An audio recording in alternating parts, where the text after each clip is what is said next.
Olá, graça e paz, eu sou o Luiz Oliveira e você está no canal Auxílio EBD. Chegamos a mais uma lição da revista Lições Bíblicas Adultos da CPAD. A lição desta semana é a lição de número 6 e tem por título A Sexualidade Humana. Antes de iniciarmos a lição, meus irmãos, eu gostaria de fazer algumas considerações. Em primeiro lugar, gostaria de agradecer a todos vocês que têm apoiado este nosso humilde trabalho. Seja com um comentário, seja com um like, seja com um dislike. Eu gostaria muito de agradecê-los por tudo quanto vocês têm feito em prol deste canal. Como vocês podem se lembrar, na semana passada nós fizemos aquele desabafo em relação à dificuldade de entendimento de alguns pontos das lições, não apenas desse trimestre, mas também dos trimestres anteriores, e recebi um apoio bastante interessante de muitos de vocês. Porém, meus irmãos, precisamos fazer justiça. Hoje à tarde, enquanto estava finalizando, final da tarde, começo da noite, quando estava finalizando o roteiro para este vídeo, eu encontrei no YouTube o canal do pastor Claudionor de Andrade, que é o pastor que está escrevendo, ou que escreveu a lição desse trimestre. E eu tive uma grata surpresa de ver ali no seu canal um vídeo que eu não quero me atrever a pensar que foi uma resposta ao nosso vídeo passado. Mas nós encontramos ali um vídeo realmente tratando dos assuntos da unidade genética, unidade linguística e cultural da humanidade. O pastor Claudionor lançou, nesta semana que passou agora, se não me engano, no dia 28, um vídeo tratando deste tema, unidade genética, linguística e cultural da humanidade. Eu confesso aos irmãos que, como eu encontrei esse vídeo agora no final da tarde, começo da noite, eu estava finalizando a preparação do roteiro para este vídeo que estamos gravando agora, não tive condições de assistir o vídeo detalhadamente, calmamente, para analisar tudo o que o pastor Claudionor colocou naquele vídeo. Mas o que eu quero enfatizar aqui, meus irmãos, é que o pastor Claudionor está atento, pelo que nos parece, ele está atento ao que a comunidade está dando de retorno em relação às suas aulas. Eu pude ver ali no seu canal, por exemplo, que ele lançou 2 vídeos falando a respeito de consagração das mulheres para o ministério ou o trabalho das mulheres no ministério. Eu acredito que talvez vocês se lembrem ali na segunda lição desse trimestre, quando ele tratou de Eva, da formação de Eva, a lição não tinha nenhuma menção sobre o trabalho das mulheres, sobre o ministério das mulheres, apenas sobre o ministério dos homens. Então acredito eu que pode ser que tenha tido algum burburinho pela internet a respeito de ele não ter mencionado a respeito do Ministério das Mulheres. E por conta disso, acredito eu, mais uma vez repito, que ele fez 2 vídeos falando deste assunto. Então, meus irmãos, eu fiz o desabafo na semana passada sobre a dificuldade, porém, como eu disse, eu não vou me atrever a dizer que, e nem pensar que o pastor Claudionor fez um vídeo tão somente para responder ao nosso humilde canal, mas o que eu quero dizer, o que eu quero enfatizar aqui com os irmãos é: o pastor Claudionor está atento ao que a comunidade está dando a ele de retorno sobre a qualidade das suas aulas, e tudo indica que ele está disposto, está trabalhando em sanar todas as dúvidas, todas as nossas dúvidas. Eu até sugiro que os irmãos acompanhem o canal do pastor Claudionor. Eu vou até deixar aqui no comentário deste vídeo, na parte de informações desse vídeo, vou deixar o link para o canal do pastor Claudionor. Que fique claro, meus irmãos, o pastor não me contatou, eu estou fazendo uma justiça que eu acho que deve ser feita. Como na semana passada eu fiz o desabafo, nesta semana, vendo que ele lançou este vídeo nesta última semana, se eu não me engano, como eu já disse, no dia 28, nada mais justo do que eu mencionar aqui a iniciativa do pastor Claudionor em trazer mais recursos para nós professores. Então, se os irmãos quiserem, se os irmãos puderem, acessem ali o site do pastor Claudionor, que com certeza os irmãos acharão mais subsídios para as suas aulas. E mais uma vez, muito obrigado pelo seu apoio. Agora sim, meus irmãos, de volta à nossa lição, ao tema da lição número 6 deste dia, que é a sexualidade humana. Apesar, meus irmãos, desse assunto sobre sexualidade ser um assunto recorrente, ou seja, de vez em quando nós encontramos este tema na revista Lições Bíblicas, A verdade é que ele é tratado normalmente de uma forma muito superficial, pois ainda, meus irmãos, ele é considerado como um tabu para muitos evangélicos. A palavra tabu se refere àquelas situações, entre aspas, proibidas ou consideradas desnecessárias de se comentar. Mas no caso da sexualidade, se faz necessária uma meditação profunda e correta sobre o tema, pois vemos que muitos estão incorrendo em práticas contrárias à palavra de Deus. Nosso desejo e oração, meus irmãos, é que o Consolador amado, nos guie por esta vereda, de acordo com a sua soberana vontade. Então, para o texto áureo, nós temos o texto do Evangelho segundo São Mateus, no capítulo 19, versículos 4 e 5, que diz: Ele, porém, respondendo, disse-lhes: Não tendes lido que, no princípio, o Criador fez macho e fêmea e disse: Portanto, deixará o homem pai e mãe e se unirá à sua mulher, e serão dois numa só carne? Então vemos aqui, meus irmãos, que para o texto áureo nós temos realmente um texto áureo, entre aspas, pois este texto de Mateus é um dos mais mencionados quando se fala sobre a instituição da família, junto com Gênesis 2 e 23, ou 24, não me lembro agora se é 23 ou 24. Então esse texto de Mateus 19, junto com o que temos em Gênesis 2, são os textos muito citados quando falamos sobre formação de família. A verdade prática nos ensina: a sexualidade humana tem por objetivo a união do homem e da mulher. No casamento, a reprodução da espécie e a glorificação do Deus Criador. Aqui, meus irmãos, o comentarista nos dá um pequeno overview do que será tratado, de um dos tópicos que será tratado durante a lição. Para a leitura bíblica em classe, nós temos o texto do Evangelho segundo São Mateus, capítulo 19, versículos de 1 a 12. Acompanhe a leitura, por favor. E aconteceu que, concluindo Jesus esses discursos, saiu da Galiléia e dirigiu-se aos confins da Judéia, além do Jordão. E seguiram-no muitas gentes e curou-as ali. Então chegaram ao pé dele os fariseus, tentando-o e dizendo-lhe: É lícito ao homem repudiar sua mulher por qualquer motivo? Ele, porém, respondendo, disse-lhes: Não tendes lido que, no princípio, o Criador os fez macho e fêmea? E disse: Portanto, deixará o homem pai e mãe e se unirá à sua mulher, e serão dois numa só carne? Assim não são mais dois, mas uma só carne. Portanto, o que Deus ajuntou, não separe o homem. Disseram-lhe eles: Então por que mandou Moisés dar-lhe carta de divórcio e repudiá-la? Disse-lhes ele: Moisés, por causa da dureza do vosso coração, vos permitiu repudiar vossa mulher, mas ao princípio não foi assim. E eu vos digo, porém, que qualquer que repudiar sua mulher, não sendo por causa de prostituição, e casar com outra, comete adultério. E o que casar com a repudiada também comete adultério. Disseram-lhe seus discípulos: Se é assim a condição do homem relativamente à mulher, não convém casar. Ele, porém, lhes disse: Nem todos podem receber esta palavra, mas só aqueles a quem foi concedido. Porque há eunucos que assim nasceram do ventre da mãe, e há eunucos que foram castrados pelos homens, e há eunucos que se castraram a si mesmos por causa do reino dos céus. Quem pode receber isso, que o receba. Então, meus irmãos, este é o texto clássico do Evangelho segundo São Mateus, onde o Senhor Jesus trata a respeito do divórcio. Seguindo em frente, temos como objetivo geral mostrar que o sexo foi criado por Deus para ser desfrutado dentro do matrimônio. Aqui, meus irmãos, no objetivo geral, o comentarista cita o aspecto da sexualidade que trata do relacionamento íntimo.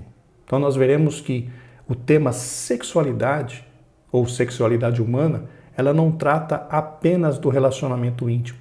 Ela abrange muito mais coisas do que apenas este aspecto. Então aqui, neste caso, o comentarista está citando o aspecto da sexualidade que trata do relacionamento íntimo.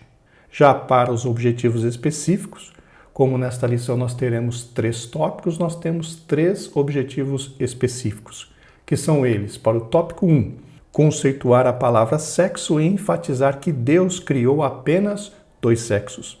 Para o tópico 2, elencar os objetivos da sexualidade humana. E, finalmente, para o tópico 3, apontar as distorções da sexualidade. Iniciemos então agora, meus irmãos, a introdução. Na aula de hoje, veremos que a Bíblia ensina, na aula de hoje, veremos o que a Bíblia ensina e prescreve acerca da sexualidade humana. Conforme falamos, meus irmãos, a sexualidade envolve ou abrange vários aspectos. E dentre estes vários aspectos, nós trataremos apenas de alguns na lição de hoje. E para iniciar, queremos citar 2 desses aspectos que serão tratados na lição. O primeiro aspecto seria a sexualidade como gênero, que trata exatamente do sexo da pessoa, masculino ou feminino. Você se lembra da terrível ideologia de gênero? O próprio nome dessa ideologia nos diz do que se trata, da definição de masculino e feminino. Nós mencionaremos mais detalhadamente sobre a ideologia de gênero no tópico 1. E o segundo aspecto da sexualidade que gostaríamos de citar é a sexualidade como relacionamento íntimo, que trata da vida sexual do casal. Continuando então aqui na introdução, apesar de ser um assunto exaustivamente debatido, está sempre a gerar novas controvérsias. Conforme mencionamos no início da aula, realmente esse tema, ele é recorrente, ou seja, de vez em quando ele é tratado aqui nas lições bíblicas, porém, na cabeça das pessoas ainda continua gerando bastante controvérsias, ou seja, bastante confusão, bastante oposição. E uma coisa, meus irmãos, nós precisamos ser sinceros, não só uma coisa, nós precisamos ser sinceros sempre, mas é importante nós entendermos uma questão. É muito difícil, por exemplo, nesta videoaula, nesta pré-aula que estamos ministrando, nós trazermos um assunto sobre sexualidade, um assunto exaustivo, um debate, um ensinamento exaustivo sobre a sexualidade, porque o tempo não nos permite. Mas é de muita importância se nós pudéssemos conseguir um tempo para ministrar aos nossos alunos um estudo mais estruturado, mais aprofundado sobre este tema. Os irmãos verão que, mais uma vez, eu disse que o assunto é tratado superficialmente e, mais uma vez, durante esta lição, esta pré-aula, nós não teremos condições de nos aprofundar muito, porque realmente o tempo não nos permite. Mas gostaria de trazer aos irmãos algumas meditações, alguns pontos a serem meditados, a serem degustados pelos seus alunos. Normalmente, quando tratamos assim de um tema tão importante de forma superficial, os nossos ouvintes não têm um grande embasamento bíblico a respeito desse tema. E o que é, meus irmãos, traduzindo para as nossas palavras mais simples, o que é um embasamento bíblico? É justamente um conhecimento bíblico aprofundado sobre o tema. E o que é grave para nós saber é que a Bíblia diz que por falta de conhecimento o povo é destruído. O profeta Oséias fala exatamente isso no seu capítulo 4, no versículo 6 do seu livro, que diz exatamente isso. O meu povo foi destruído porque lhe faltou conhecimento. Inclusive, meus irmãos, o apóstolo Paulo nos dá a entender que a falta de conhecimento não nos permite crescer. E se não crescemos, continuamos meninos. E os meninos não têm certeza, não têm firmeza sobre o caminho que estão seguindo. Vejam o que Paulo diz na sua carta aos Efésios, no capítulo 4, versículo 14. Para que não sejamos mais meninos inconstantes, levados em roda por todo o vento de doutrina, pelo engano dos homens que, com astúcia, enganam fraudulosamente. Então vejam, meus irmãos, a importância de nós, como educadores cristãos, atuemos na vida dos nossos alunos, de forma a não somente lhes transmitir conhecimento, mas servir para eles, como encontramos aqui fora, algo chamado curadores, que são pessoas que ensinam a outros e principalmente indicam o caminho que estas outras pessoas devem seguir rumo ao conhecimento. E o conhecimento que nós temos que guiá-los para que eles adquiram é o conhecimento de Deus. E entre todo este conhecimento que eles precisam ter, meus irmãos, o conhecimento a respeito da verdadeira sexualidade, ou seja, do uso correto da sexualidade, é um assunto muito importante para a vida, principalmente destes jovens. Temos visto muitos jovens incorrendo em pecados sexuais, muitas vezes por falta de um ensinamento mais aprofundado sobre o tema.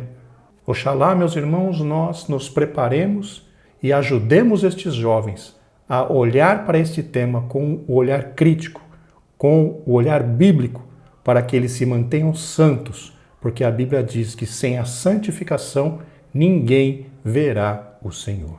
Continuando então na lição, por esta razão recorreremos à palavra de Deus a fim de buscar o verdadeiro modelo quanto ao uso santo e decoroso do sexo. Aqui, meus irmãos, o comentarista faz a primeira menção a respeito do sexo como relacionamento íntimo. A palavra decoroso significa decente, digno e honroso. Nós precisamos frisar, meus irmãos, que o relacionamento íntimo foi deixado por Deus, ou foi dado por Deus à humanidade como bênção em nossas vidas, desde que praticado dentro dos parâmetros estabelecidos pelo Criador, conforme nós veremos nesta lição mais adiante. Continuando, em primeiro lugar, constataremos que o sexo não é uma construção social, mas algo criado por Deus, um dom cujos reais objetivos não podem ser ignorados. Aqui, meus irmãos, o comentarista se refere ao relacionamento íntimo como sendo um dom, um presente dado por Deus para a humanidade, conforme acabamos de mencionar.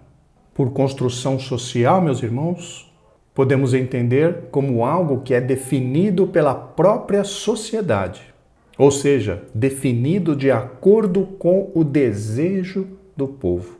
E esta construção social está muito ligada à cultura deste povo, o que eles acreditam ser certo, ser errado, ser moderno, ser antiquado, enfim. A construção social é motivada, ou ela é trabalhada pelo desejo e pelo coração do povo. E aqui o comentarista frisou com muita propriedade que o uso do sexo, o uso do relacionamento íntimo, para nós cristãos, não é uma construção social. Ou seja, o que ele está querendo dizer com isso? Para nós cristãos, a prática sexual não é igual ao que o mundo faz.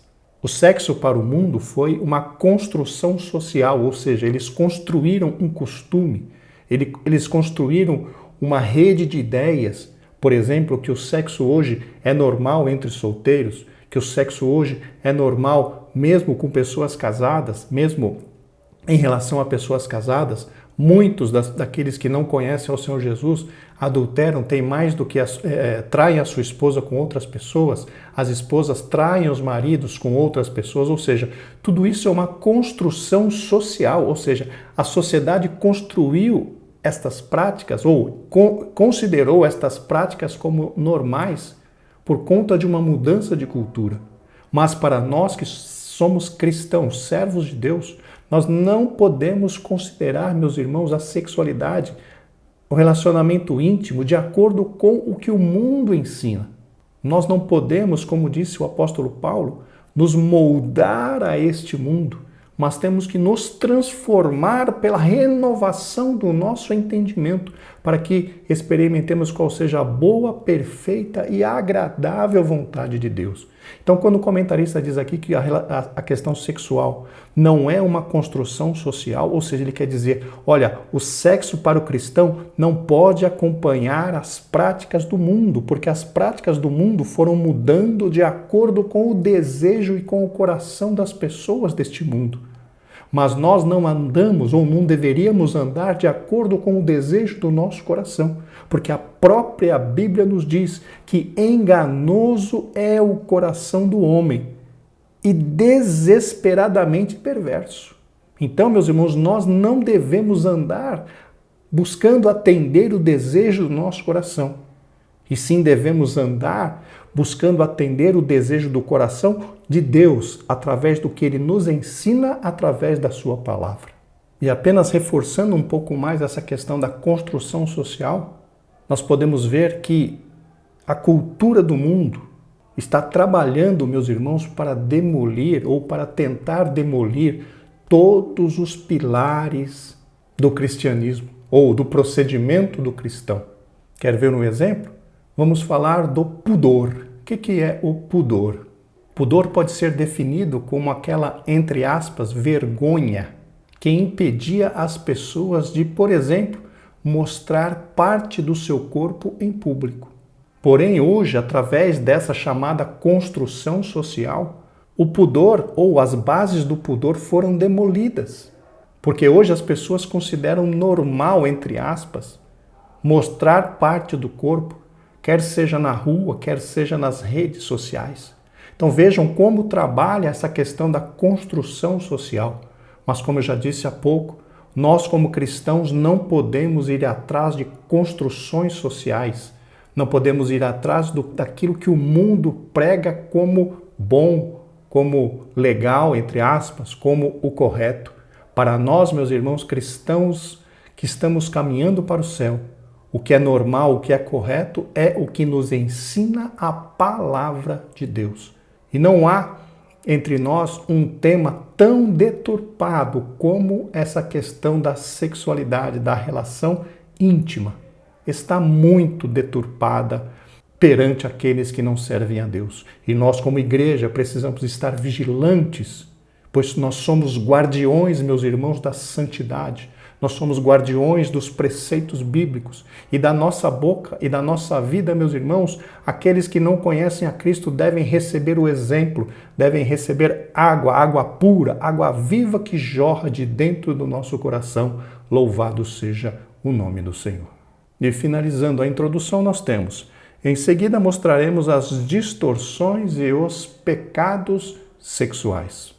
Como distorções, meus irmãos, nós podemos entender ou definir como sendo um desvio de finalidade do uso de algo, que no caso aqui é o relacionamento íntimo. Ou seja, distorções é você pegar uma coisa, é alguém pegar uma coisa que tem uma finalidade e começar a usá-la de uma outra forma. Isso então é distorção.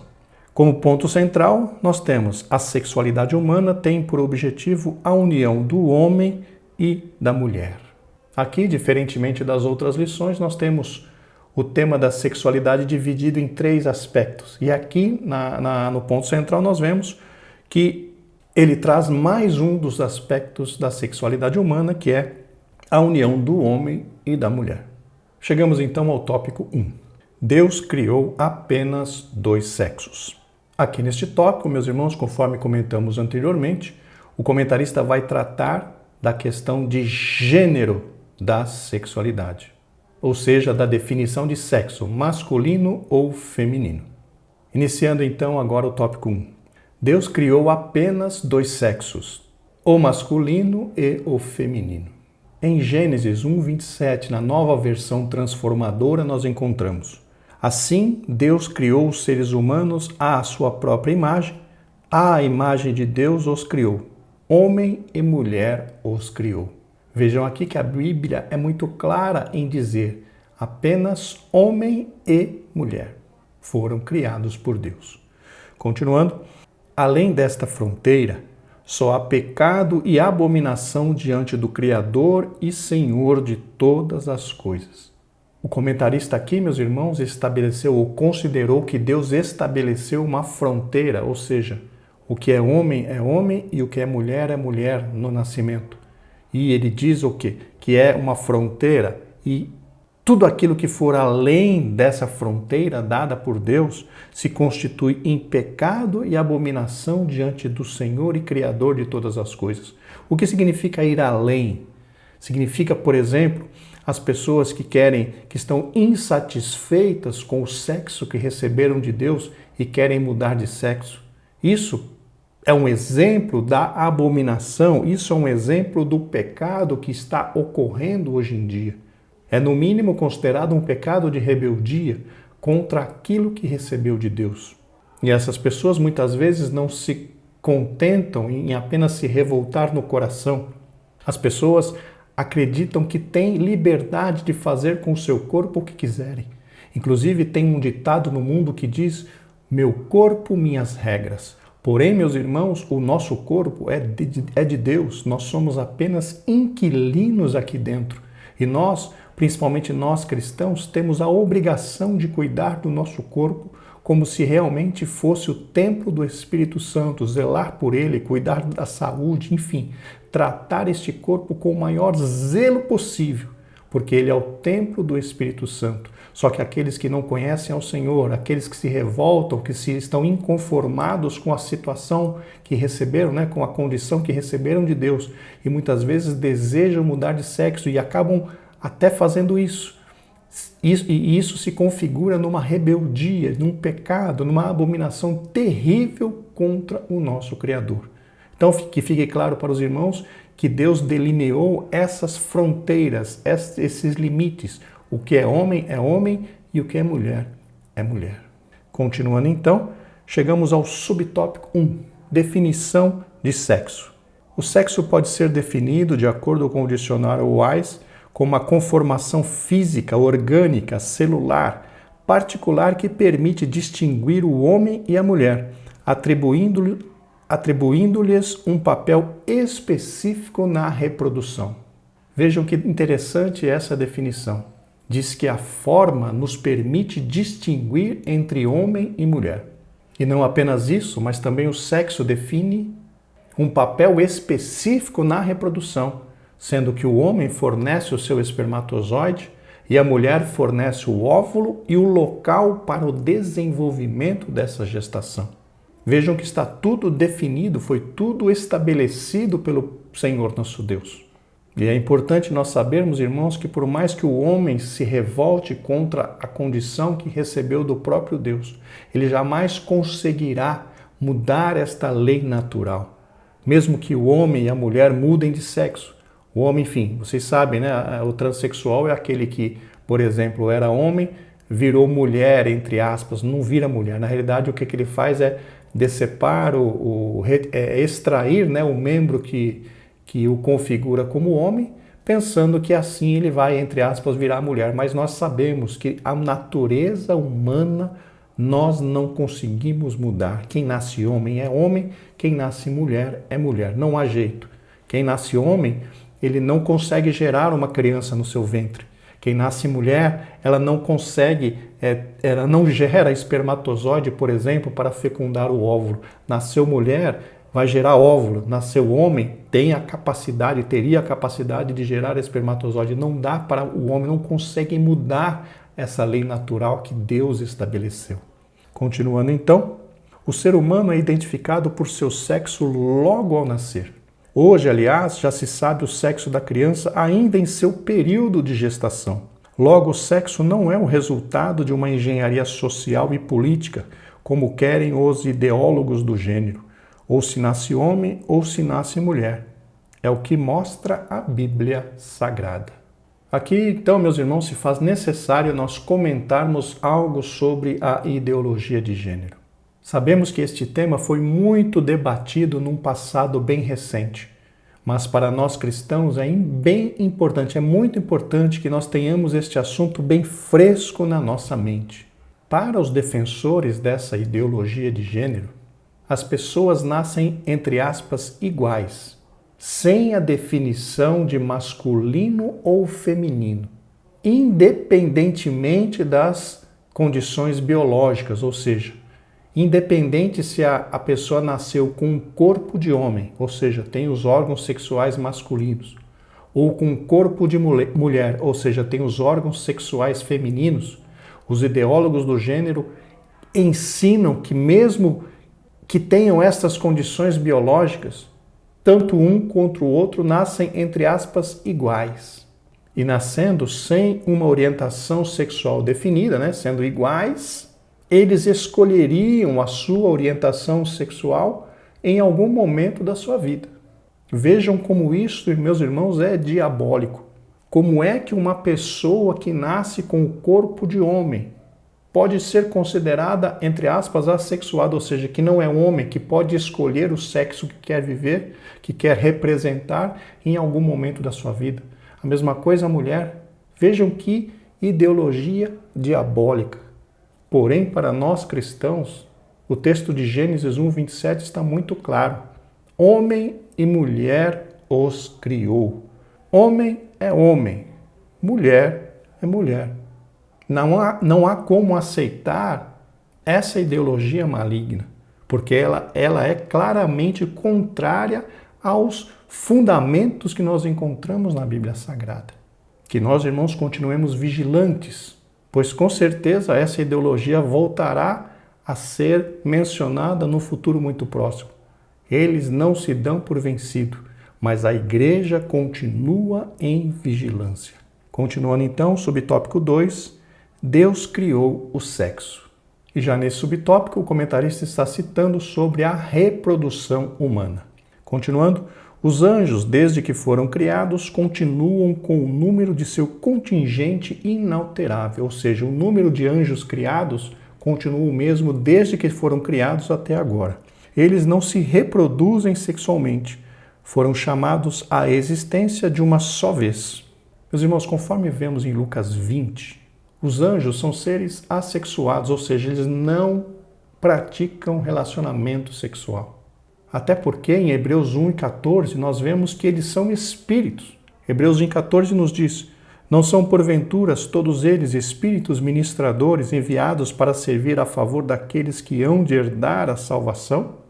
Então, espíritos não tem como ter relacionamento íntimo, porque relação sexual está ligada primariamente a corpo, a desejo carnal. E anjos não têm corpo. Continuando, no entanto, o ser humano propaga-se através da junção sexual. Logo, através de um só casal, Adão e Eva, vieram a existir todas as nações, línguas e povos que hoje nós conhecemos. Na verdade, este tema foi tratado nas lições anteriores, que toda a humanidade é descendente, em primeiro lugar, de Adão e Eva, e depois do dilúvio, somos descendentes de Noé. Isso eu acredito que ficou muito claro para os irmãos, não precisamos fazer nenhuma inclusão de informações. Continuando, o sexo foi criado por Deus, não é invencionice humana. Quando desfrutado de acordo com as ordenanças divinas, torna-se fonte de bênção ao esposo e à esposa.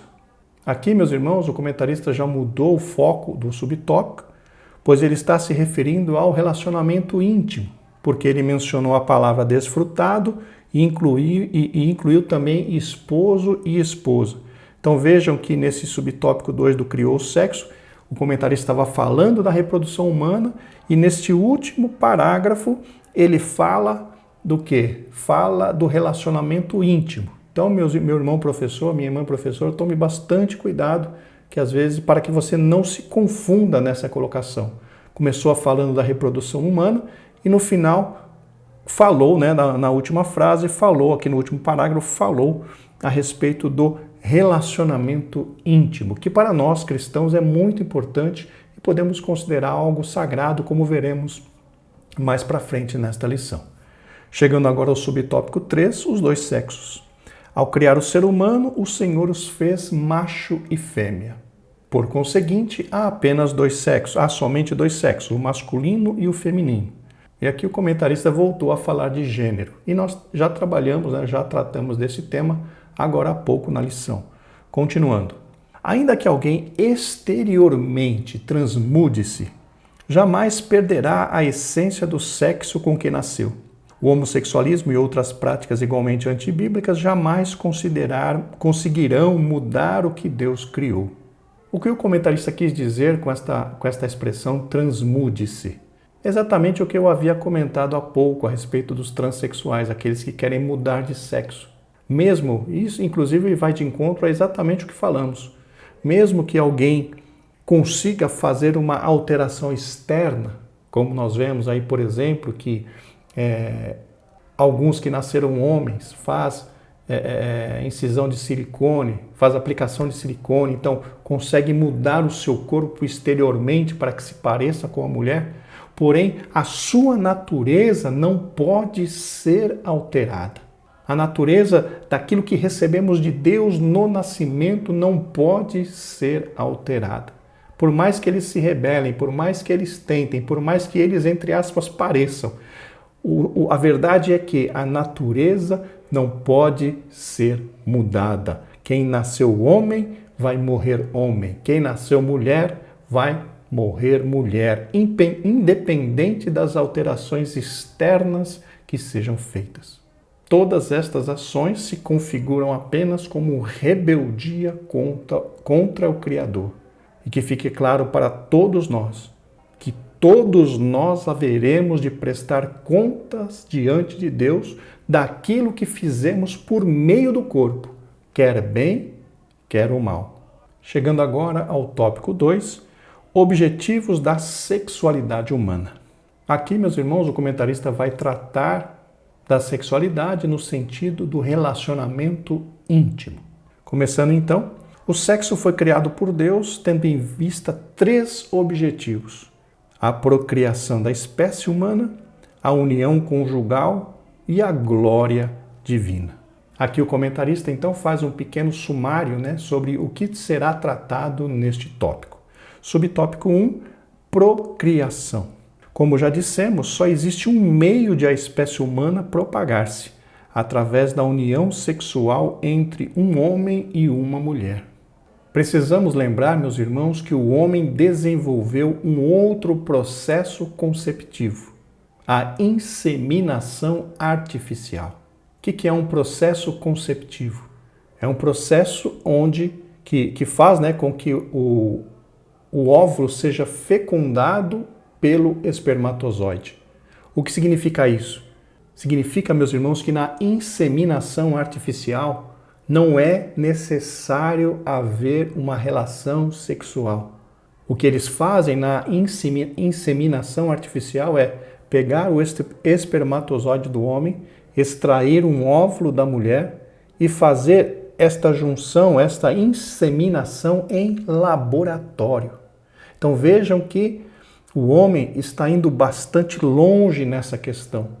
Hoje já não é mais necessária uma relação sexual para poder fazer uma inseminação, para poder gerar uma criança, para poder fecundar um óvulo. Basta fazer a recolha do espermatozoide do homem, a recolha de um óvulo da mulher e fazer a inseminação em laboratório. Inclusive, existe uma discussão corrente aqui nos meios filosóficos, aqui do lado de fora, não aqui lá do lado de fora. E a filosofia diz, meus irmãos, que num futuro próximo, a geração de filhos será através de inseminação artificial. Ou seja, eles estão vislumbrando que num futuro não muito longe daqui, todas as crianças que forem geradas vão ser geradas através de inseminação artificial, onde eles acreditam, por exemplo, que essa inseminação dê opção aos pais para que eles escolham algumas características dos seus filhos. Vejam a que ponto o homem quer chegar na sua rebeldia contra Deus. Para muitos homens é difícil aceitar as condições que o próprio Deus nos impôs como seres humanos. E eles querem ter um domínio sobre a sua vida, eles querem ter um domínio sobre o seu futuro, eles querem ter o poder, entre aspas, de fazer o que quiserem sobre a sua vida e não sabem que estão incorrendo num grave pecado de rebeldia contra o Senhor nosso Deus. Percebam, meus irmãos, que eu não sou contrário à inseminação artificial. Eu não sou contrário a isso. Quer dizer, eu não tenho condições de combater, de condenar a inseminação artificial, mas é, no mínimo, um ato de rebeldia contra Deus.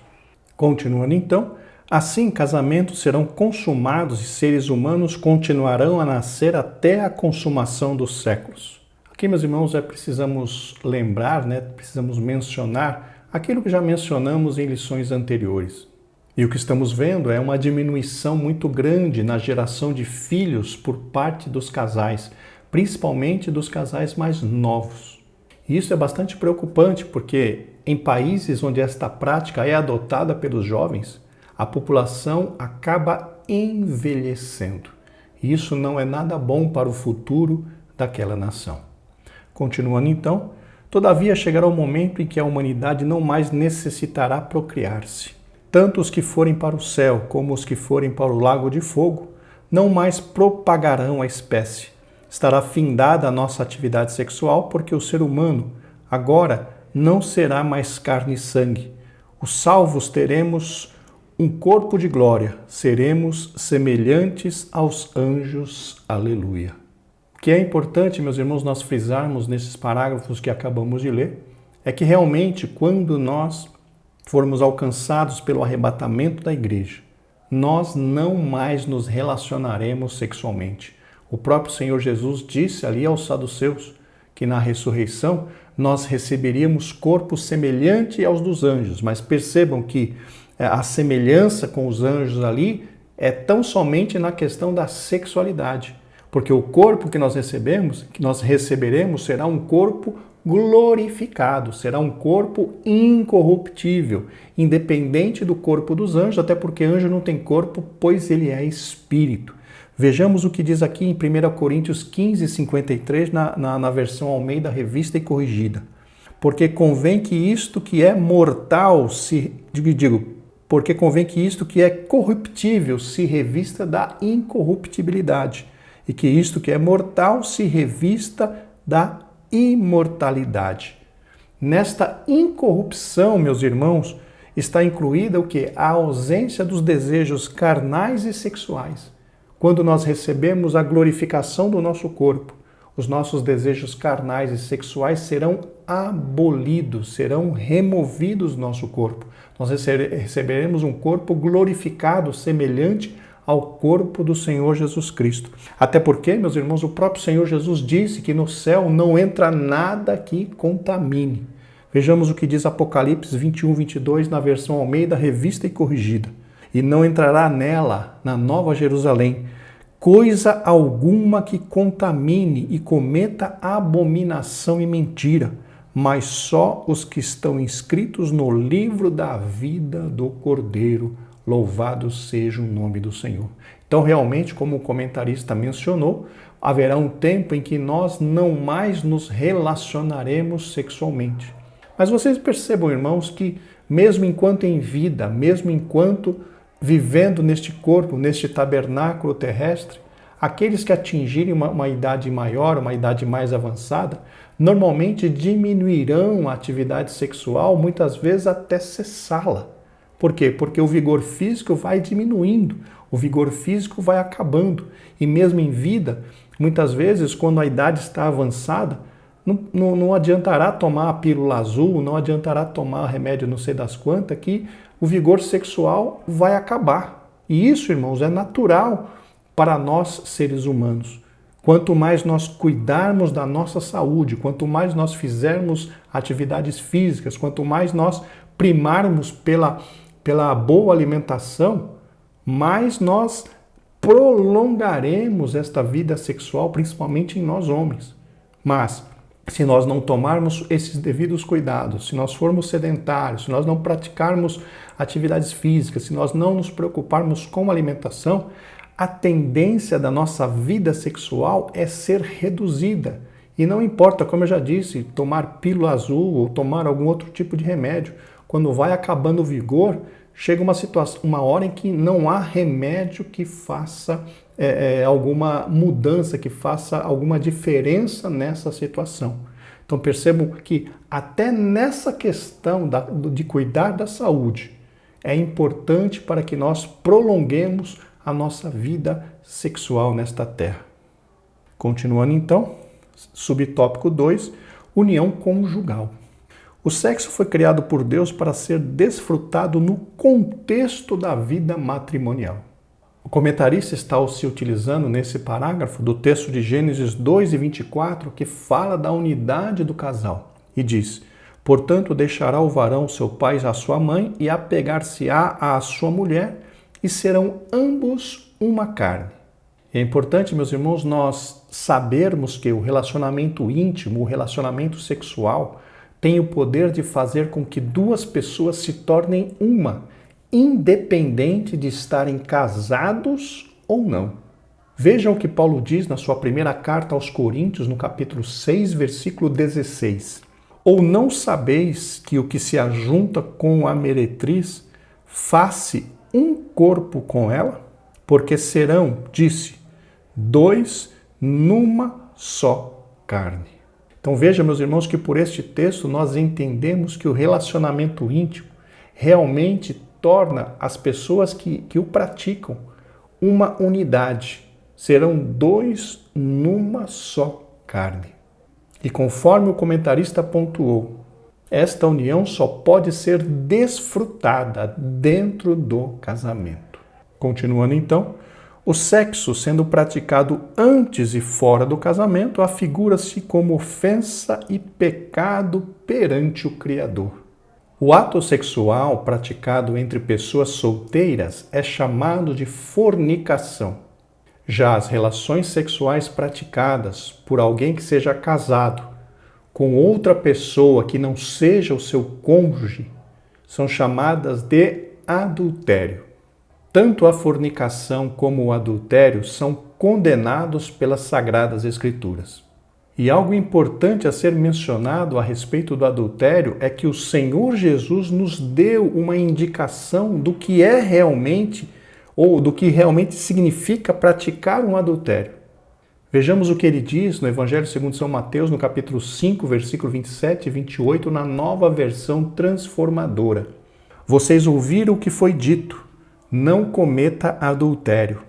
Eu, porém, lhes digo que quem olhar para uma mulher com cobiça já cometeu adultério com ela em seu coração. Ou seja, meus irmãos, Jesus Cristo deixou claro que o adultério é algo mais abrangente do que apenas um relacionamento físico. Ele envolve os desejos do coração. Por isso que é muito importante nós cristãos fugirmos terrivelmente da pornografia. A pornografia, meus irmãos, é uma porta aberta para o adultério emocional. A pornografia é uma porta aberta para cometermos adultérios no coração. E não é porque nós não o fazemos fisicamente que não é pecado, porque o próprio Senhor Jesus disse: se atentarmos para uma mulher com olhar de cobiça, já estaremos pecando, já estaremos adulterando no nosso coração. Fujamos, meus irmãos, da pornografia, fujamos das situações de escândalo, meus irmãos, porque a Bíblia é muito clara. Olhou para uma mulher com olhar de cobiça, já está incorrendo em adultério. E o inverso também é verdadeiro. Uma mulher olhando para um homem com olhar de cobiça em seu coração, já está adulterando com este homem. Então, que nós nos vigiemos, que nós guardemos os nossos olhos, como disse o salmista: não colocarei coisa má diante dos meus olhos. Porque isso, meus irmãos, é algo que está claro diante de Deus. A Bíblia é clara em nos afirmar isso. Já em relação à fornicação, o apóstolo Paulo é claro em dizer que os que praticam isso não entrarão no reino dos céus. Vejamos o que diz na sua carta aos Efésios, capítulo 5, versículo 5, na versão Almeida, Revista e Corrigida. Porque bem sabeis isto, que nenhum fornicador, ou impuro, ou avarento, o qual é idólatra, tem herança no reino de Cristo e de Deus. Vejam que clareza, nenhum fornicador. Então vejam que aqueles que defendem o sexo antes do casamento, aqueles que defendem a questão de morar junto antes do casamento, todos eles estão incorrendo no pecado de fornicação e, segundo nós vemos aqui na Bíblia Sagrada, Efésios 5:5, os fornicadores não herdarão o reino de Deus. Isso, meus irmãos, é uma escolha pessoal. Nós devemos escolher para onde queremos ir. Se queremos ir para o céu, esta também é uma prática que deve ser evitada.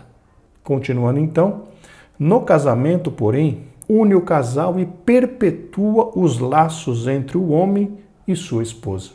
Conforme mencionamos há pouco, o relacionamento íntimo torna o casal que o pratica. Porém, meus irmãos, esta união física deve ser acompanhada da união espiritual e também da união emocional. Porque apenas o relacionamento físico não é suficiente para se manter um casamento, sob o ponto de vista da sua completude. Então, o relacionamento íntimo é apenas uma das partes necessárias para que se tenha um casamento feliz. Continuando então, subtópico 3, a glória de Deus. O sexo não é uma atividade meramente fisiológica ou recreativa. Por fisiológico, meus irmãos, nós podemos entender, é algo relacionado ao aspecto físico. E o recreativo aí é algo que distrai, que diverte. Então, o sexo, conforme o comentarista mencionou, não é algo só para atender a nossa necessidade física e muito menos apenas para distração. Continuando, na Bíblia há um livro dedicado às belezas da vida conjugal, que é o livro de Cantares. Cantares, meus irmãos, é um livro que nos mostra, não claramente, porque ele é um livro que apresenta algumas nuances assim sobre o relacionamento sexual, mas é um livro que nos mostra as alegrias e a beleza do relacionamento íntimo entre um homem e uma mulher. Continuando então, aliás, a Igreja de Cristo é apresentada como a noiva do Cordeiro. Pode haver algo mais glorioso? Neste ponto, meus irmãos, é importante nós mencionarmos algo a mais a respeito da sexualidade. Segundo Tim Keller escreveu neste excelente livro que eu já mostrei para os irmãos, O Significado do Casamento, o sexo foi feito para relacionamentos totalmente comprometidos, porque ele é uma amostra da alegria que sentimos quando estamos em total união com Deus por Cristo Jesus. Foi Deus, meus irmãos, que nos dotou dos nossos órgãos íntimos, órgãos sexuais. E ele não fica constrangido com o nosso relacionamento íntimo. Muito pelo contrário. Paulo diz que o relacionamento íntimo é extremamente necessário após o casamento, pois a sua deficiência ou a sua ausência pode ser o causador do terrível pecado de adultério. Vejamos o que diz em 1 Coríntios capítulo 5, versículo 7, na Nova Versão Transformadora. Não privem um ao outro de terem relações, a menos que ambos concordem em abster-se da intimidade sexual por certo tempo, a fim de se dedicarem de modo mais pleno à oração. Depois disso, unam-se novamente, para que Satanás não os tente por causa de sua falta de domínio próprio. Resumindo o que Paulo diz aqui, sexo fora do casamento é proibido e é pecado. Porém, sexo dentro do casamento pode ser considerado um mandamento de Deus. É necessário haver atividade sexual dentro do casamento, até para proteger cada um dos cônjuges contra o adultério ocasionado por carência afetiva. Apesar de que, meus irmãos, por muito tempo criou-se um preconceito sobre o relacionamento sexual, hoje nós estamos nos esforçando para instruir os irmãos a respeito do que é esta bênção do relacionamento íntimo nas nossas vidas. É verdade que muitos têm um relacionamento íntimo pecaminoso, porque o faz tendo como exemplo aquelas coisas que são praticadas no mundo. Mas nós cristãos devemos santificar o nosso relacionamento íntimo a fim de glorificarmos a Deus nele Isso pode parecer estranho para algumas pessoas, mas, meus irmãos, foi Deus quem criou a intimidade, foi Deus quem nos dotou dos órgãos sexuais, foi Deus quem nos dotou dos sentimentos. Por que um relacionamento sexual feito de acordo com a palavra de Deus deve ser considerado algo pecaminoso? Não. Relacionamento sexual entre marido e mulher legitimamente casados, que se relacionam com amor, que se relacionam com cumplicidade, que se relacionam de acordo, dentro dos limites da santidade. Esse relacionamento agrada ao Senhor nosso Deus. Esse relacionamento glorifica ao Senhor nosso Deus. Então, nós como cristãos casados, nós temos que ter por objetivo santificar o nosso relacionamento íntimo, para que, a partir dele, nós também glorifiquemos ao Senhor nosso Deus.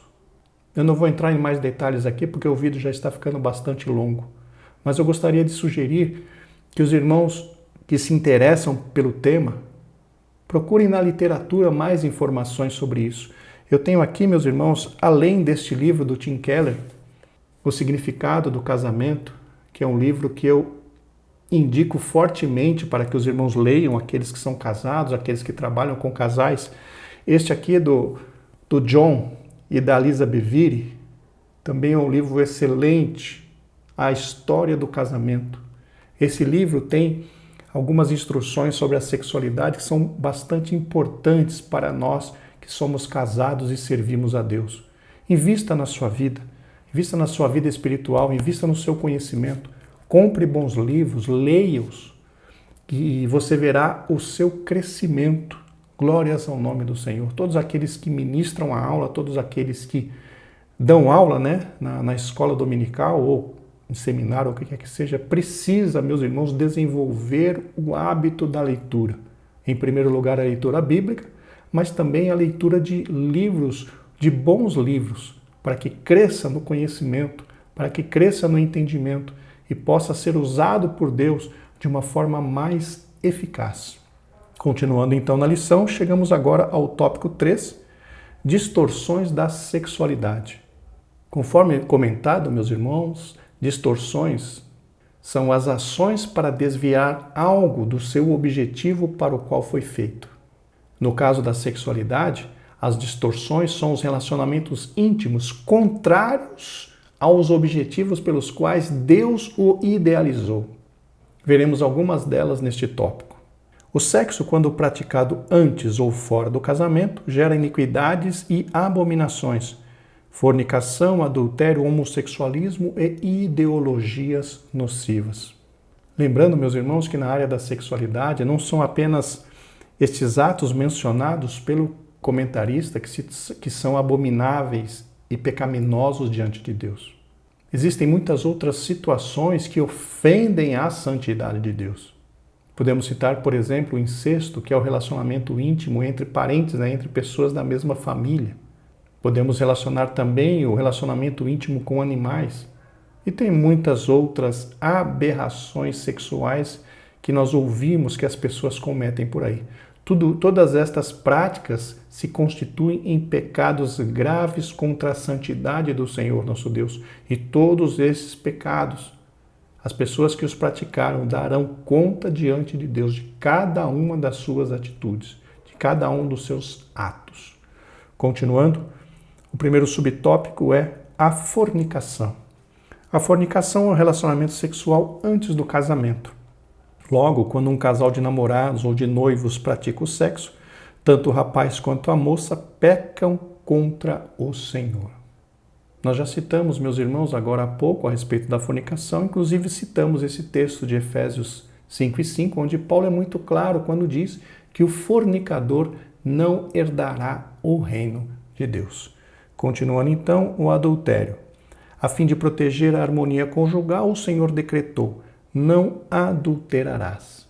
Conforme encontramos na lei, lá em Êxodo 20, versículo 14. Aqui, meus irmãos, devemos levar em consideração que, além da harmonia conjugal, ou seja, um ambiente de paz, alegria e prazer, Deus quer proteger algo que podemos considerar como sagrado, a aliança matrimonial. O adultério é uma quebra de aliança, quebra do compromisso com o cônjuge assumido diante do Deus Todo-Poderoso. Já mencionamos em aulas anteriores, mas gostaríamos só de reforçar nesta aula, quando nós nos casamos e fazemos aquele voto diante da testemunha, diante do juiz de paz, diante do pastor e também diante das testemunhas, nós não podemos nos esquecer, meus irmãos, que a maior testemunha desta aliança matrimonial é o nosso Deus que está olhando lá de cima. Então, quando alguém adultera contra o seu cônjuge, esta pessoa está quebrando uma aliança, quebrando um compromisso assumido diante do Deus Todo-Poderoso. E esta quebra de aliança se constitui um pecado grave perante o Senhor. O livro de Provérbios nos traz muitas coisas que nos arrepiam o cabelo a respeito daqueles que adulteram. Uma delas é que o opróbrio, ou seja, a vergonha desta pessoa nunca se apagará daquele que adultera. Tudo bem que por uma construção social, né, como nós estudamos nessa mesma lição, as pessoas estão dizendo aí fora que aquele que adultera é esperto, que tem que aproveitar as oportunidades. Mas a nossa Bíblia diz que aquele que adultera é falto de entendimento e que a sua vergonha nunca se apagará. Que Deus nos guarde, meus irmãos, de entrar por esse caminho tão complicado que é o adultério. Que Deus nos guarde de cair nesta tentação e que possamos manter a nossa aliança no casamento firme e viva até o dia que o Senhor nos levar para a sua glória. Continuando então, Jesus no Sermão da Montanha condena não somente o ato em si, como a própria cobiça. Também nós falamos, já comentamos sobre isso agora há pouco. Os adúlteros não terão parte nem guarida no reino de Deus. Hebreus 13:4, na versão Almeida Revista e Corrigida, nos diz: venerado seja entre todos o matrimônio e o leito sem mácula. Porém, aos que se dão à prostituição e aos adúlteros, Deus os julgará. Então vejam que nem o fornicador e nem o adúltero têm parte no reino de Deus. Subtópico 3, o homossexualismo. É o relacionamento sexual de pessoas do mesmo sexo. Essa questão, meus irmãos, da homossexualidade, também chamada de homoafetividade, é tratada por Paulo em Romanos, no capítulo 1, versículos 26 e 27. Acompanhe o que diz os versículos, na versão Almeida Revista e Corrigida. Por isso Deus os entregou a desejos vergonhosos. Até as mulheres trocaram sua forma natural de ter relações sexuais por práticas não naturais. E os homens, em vez de ter relações sexuais normais com mulheres, arderam de desejo uns pelos outros. Homens praticaram atos indecentes com outros homens e, em decorrência deste ato, sofreram em si mesmos o castigo que mereciam. Aqui, meus irmãos, nós gastaremos um tempinho para pontuar algumas coisas. É importante nós notarmos que o começo do versículo 26, por isso Deus os entregou aos desejos vergonhosos, não significa que Deus os induziu a ter esses desejos. Quando diz que Deus os entregou, significa que Deus não atuou mais em suas vidas, a ponto de atuar, por exemplo, na sua consciência de que aquilo era tremendamente errado diante de Deus. É importante nós notarmos que o livro do profeta Isaías diz que os nossos pecados fazem divisão entre nós e o nosso Deus. E quando Paulo diz aqui que Deus os entregou, significa que Deus os abandonou. E esse abandono de Deus significa o afastamento do Espírito Santo da vida da pessoa. E quando há o afastamento do Espírito Santo, a pessoa está sujeita a qualquer tipo de influência em sua vida. E os irmãos devem saber, meus irmãos, que nós temos concupiscências terríveis dentro do nosso corpo, dentro da nossa carne, dentro da nossa alma, dentro da nossa carne mortal. Só que nós temos uma luta dioturna, de dia e de noite, para que essas concupiscências não se manifestem nas nossas vidas, tomando o controle do nosso corpo. É o que Paulo diz. O bem que eu quero fazer, não fazia, mas o mal que eu não quero fazer, o mal que habita em mim, esse eu faço. Ou seja, é uma luta constante entre o bem e o mal, entre o espírito, que é bom, que busca as coisas de Deus, e a carne, que busca os prazeres carnais. Então a Bíblia é muito clara quando diz que a concupiscência já está no homem. E uma destas concupiscências, como diz a própria Bíblia, meus irmãos, é algumas pessoas acabam desenvolvendo esse desejo sexual por pessoas do mesmo sexo. Algumas pessoas desenvolvem esse desejo. Eu já li relatos, por exemplo, num livro, de uma pessoa cristã, de um homem cristão, que lutou grande parte da sua vida com desejos homoafetivos. E o que ele fez? Para evitar problemas, ele, como diz a própria Bíblia, se tornou um eunuco. Ele decidiu, por conta do seu temor a Deus, não ter relacionamento nem com homem e nem com mulher, até que ele conseguisse se libertar dessa sua atração por pessoas do mesmo sexo. Então percebam que a iniquidade estava lá dentro. A concupiscência já estava lá dentro. Só que ele não deu vazão a ela. Ele não permitiu que ela se manifestasse em sua vida, ela não permitiu que aquela concupiscência o dominasse. Então vejam, meus irmãos, que quando Paulo diz, né, os entregou aos desejos vergonhosos. O desejo vergonhoso está dentro de todos nós. Não é, por exemplo, porque alguma pessoa tem lá no fundo do seu coração, né, lá na sua carne. Muitas vezes ele é rondado por um desejo homoafetivo, que aquela pessoa é gay. O que não pode acontecer é a pessoa dar vazão àquele sentimento. Da mesma forma como alguns têm essa concupiscência dentro de si, outros têm em relação à mulher, por exemplo, o sexo oposto, o homem em relação à mulher, que alguns consideram, né, uma concupiscência normal, outros têm por bebida, outros têm por tantas outras coisas. Mas o que nos mantém longe destas práticas é nos aproximarmos de Deus. O que nos mantém longe destas práticas é nós nos agarrarmos à Bíblia Sagrada, nós crermos e lutarmos e buscarmos a santificação da nossa vida, para que estas coisas não dominem a nossa carne. E quando Paulo diz aqui que Deus os entregou aos desejos pecaminosos, o Espírito Santo se afastou deles. E aí, meus irmãos, quando o Espírito Santo se afasta de um homem, esta pessoa não tem força para lutar contra os seus desejos carnais. Esta pessoa não tem força para vencer o pecado que está no seu corpo.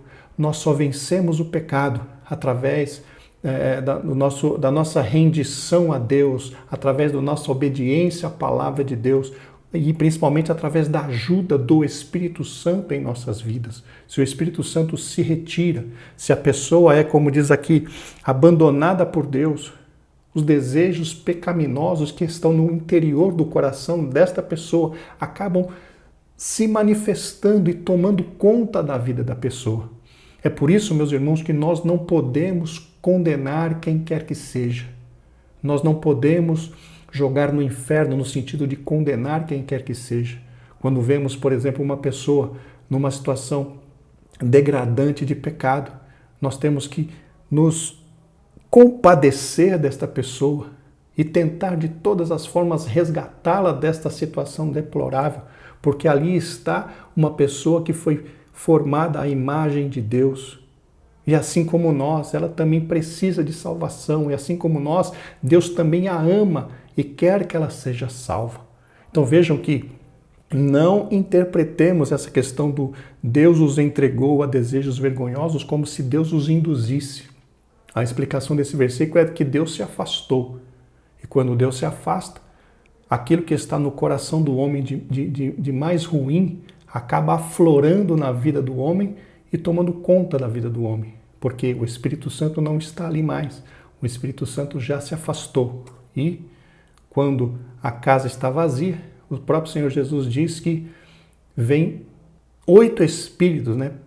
Aquele que estava ali mais 7 piores do que ele. Então, 8 espíritos e o estado daquele homem era muito pior do que antigamente. Então, tenhamos essa questão bastante clara na nossa mente. Não podemos condenar os homossexuais, tipo assim, virar a cara para eles e já lançá-los no inferno. Temos que trabalhar com eles, temos que estender a mão, temos que orar por eles, temos que tentar ajudá-los, estendendo a mão, instruindo, ensinando a palavra de Deus, crendo que Deus pode fazer algo na vida destas pessoas.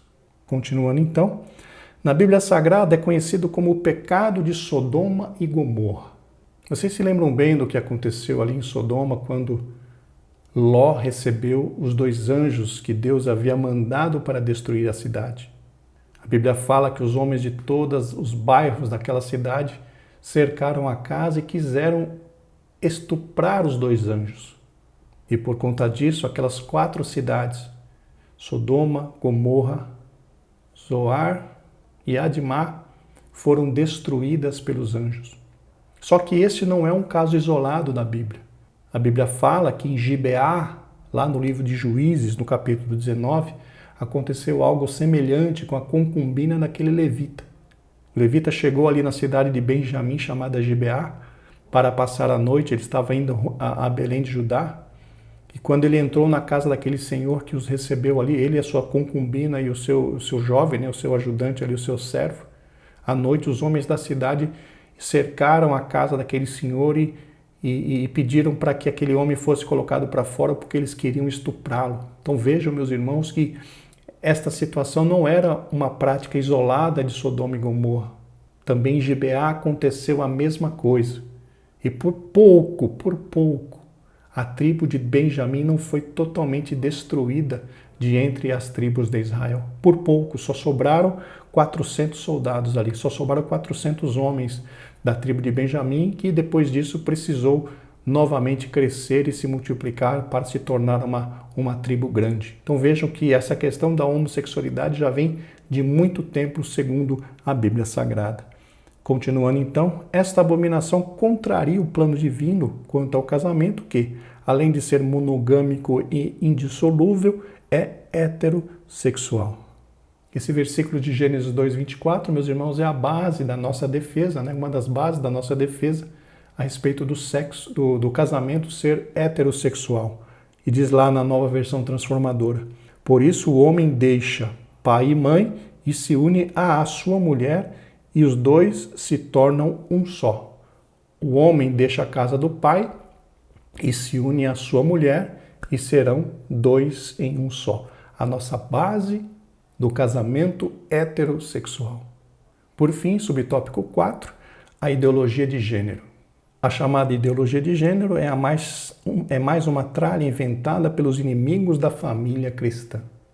Essa ideologia, meus irmãos, é parte de uma estratégia do inimigo para destruir as bases de uma família bem estruturada. O modelo de família definido por Deus nunca foi combatido como está sendo combatido atualmente. Mas conforme eu comentei anteriormente, nós somos os defensores, meus irmãos, da família cristã. Nós somos os defensores como cristãos, como servos de Deus. Nós somos defensores do modelo de família deixado por Deus através das instruções da Bíblia Sagrada. E nós levantamos a bandeira. Ideologia de gênero, não. Homossexualismo, não. Sexo antes do casamento, não. Por quê? Porque família é algo sagrado, é algo que Deus criou para glorificar o seu nome. Continuando então, alegando que o sexo é uma mera construção sexual, vejam aí novamente a repetição dessa construção social, tal ensino instiga os pais a educar seus filhos de maneira neutra, deixando aos meninos e às meninas a escolha de seu sexo social ou ideológico, conforme já falamos anteriormente.